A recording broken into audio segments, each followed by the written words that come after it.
You wake up already tired. Small noises make you flinch. You feel guilty the moment you try to rest. If two of those sound like you, your nervous system is not broken. It is stuck.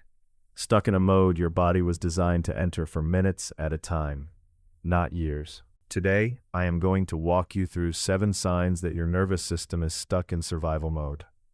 Not so you can label yourself, so you can understand what your body is actually doing and why for the first time that might make it easier to work with instead of against. Notice where you are sitting right now and notice how your body feels. We are going to start there.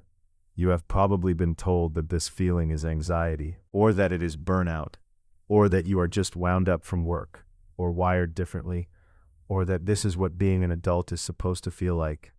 And here is the thing, those stories are close enough that they stick. You are wound up. You are anxious. It is exhausting. But the story misses what is actually happening underneath, which is why it never quite lets you out. Because the problem is not really that you feel too much. The problem is that a system in your body, one that was designed to switch on for minutes and then switch off, has been quietly running in the background for weeks or months, or possibly years, and it has slowly become your new normal, which is exactly why it is so hard to notice from the inside. Your nervous system has 2 branches that are always in conversation. One is called the sympathetic branch, the branch that gets you moving, alert, ready to respond to something. The other is called the parasympathetic branch, the one that lets you rest, digest, repair, and come down. In a healthy day, these 2 are constantly trading places. Something happens. Sympathetic kicks in for a few minutes. Then parasympathetic takes over and you settle. Now imagine an alarm system living inside your body. It was built for real emergencies. A predator, an accident, a genuine crisis. It goes off, you deal with the thing, it turns off. What happens in modern life is that this alarm gets triggered by dozens of small things a day.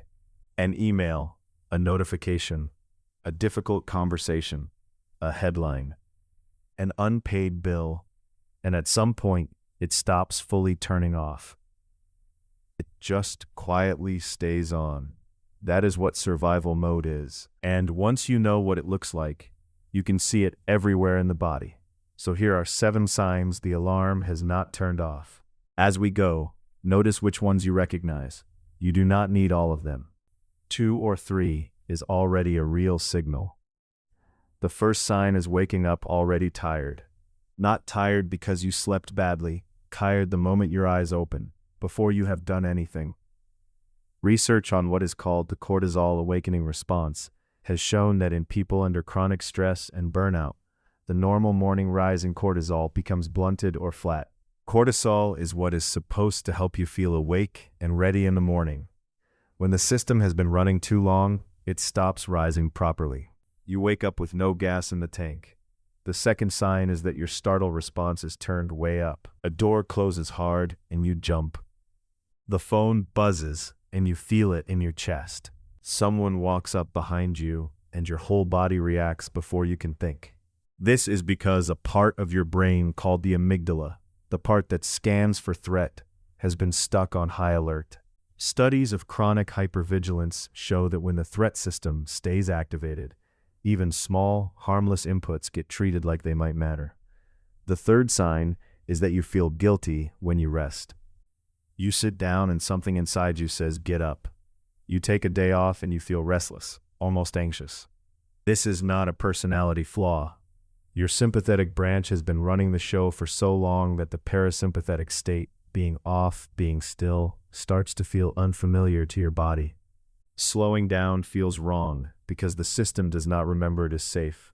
The fourth sign is digestion that has gone quietly off. Bloating, appetite changes, going too much or not enough. A general sense that your gut is unhappy. The parasympathetic branch is also called the rest and digest system for a reason. When it is suppressed, the digestive process is one of the first things the body deprioritizes, because in a real emergency, digesting your lunch is not the priority. Your body just does not know the emergency ended. The fifth sign is that you wake up at 3 in the morning, wired, with your brain running. Your sleep is not restful, and you get a strange burst of anxious alertness in the middle of the night. This is often the cortisol curve firing at the wrong time, spiking when it should be quiet, because the system has lost its timing. Your body is trying to run its morning routine 6 hours early. The sixth sign is feeling oddly numb or flat, even when things are technically fine. Nothing feels quite as good as it should. This is what many researchers describe as the freeze response. When a nervous system has been running hot for too long, some people shift into a kind of shutdown. It is not depression exactly. It is the body pulling the plug because the alarm never stopped, and something in you decided that the only way out was to feel less of everything. The seventh sign is that everything is louder. Noise, light. Your partner chewing. Group conversations. Fluorescent bulbs. The volume knob on the world has been turned up, and you find yourself needing to escape places that used to be fine. Nothing has actually gotten louder. Your nervous system's filter for what to notice has widened, because when the alarm is on, everything is potentially important. So why is this happening, and why does it feel like it is happening to almost everyone at once? Look at the shape of a modern day.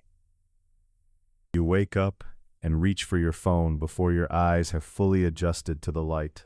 You start receiving inputs, messages, headlines, small demands, before your body has finished waking up. Your work now lives in the same rectangle as your entertainment, your relationships, and your bad news.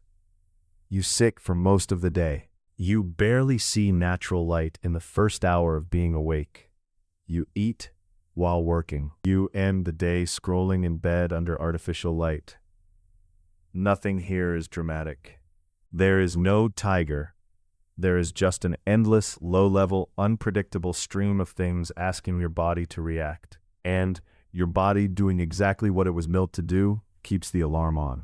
Now, this is education, not medical advice. Something feels seriously wrong, or has been going on for a while, and you cannot shake it on your own. Talk to a doctor or a therapist.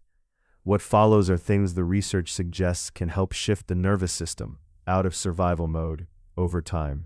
The first is very simple. Slow your exhale and make it longer than your inhale. Breathe in for a count of 4, out for a count of 6 or 8. When you exhale slowly, the vagus nerve, the main nerve of the parasympathetic branch, sends a signal to your heart to slow. Studies on paced breathing show this is one of the most reliable ways to activate the calming branch in real time. Even 2 minutes registers in the body. The second is morning light. 10 to 20 minutes of outdoor light within the first hour of waking. Bright morning light hitting the eye triggers a cortisol pulse that anchors the daily rhythm, meaning the system learns to rise in the morning and quiet down at night the way it is supposed to. Indoor light is not enough. It has to be outdoors, even on an overcast day. The third is naming what you are feeling out loud in a simple sentence. This sounds too small to matter, but there is a real brain effect behind it. Researchers call it affect labeling. A well-known study out of UCLA showed that putting a feeling into words engages the prefrontal cortex, which dampens amygdala activity, the same amygdala that is running the alarm. Your language brain, in effect, walks in and turns the volume down. Here is what I want you to take from all of this.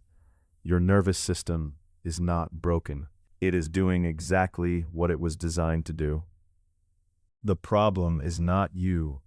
It is that a system built for a very different kind of world is running in this one. You are not weak, or too sensitive, or too much. You are a body that has been keeping its alarm on for a long time.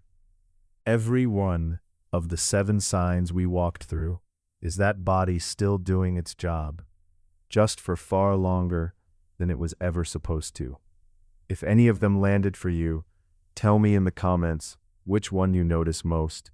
It helps me understand what to make next. If this helped, a like helps show the video to someone else who has been searching for a real explanation. Next video, I am going to walk through what actually happens in the body during a panic attack, and why the standard advice can make it worse. Subscribe so it lands in your feed. Thanks for watching.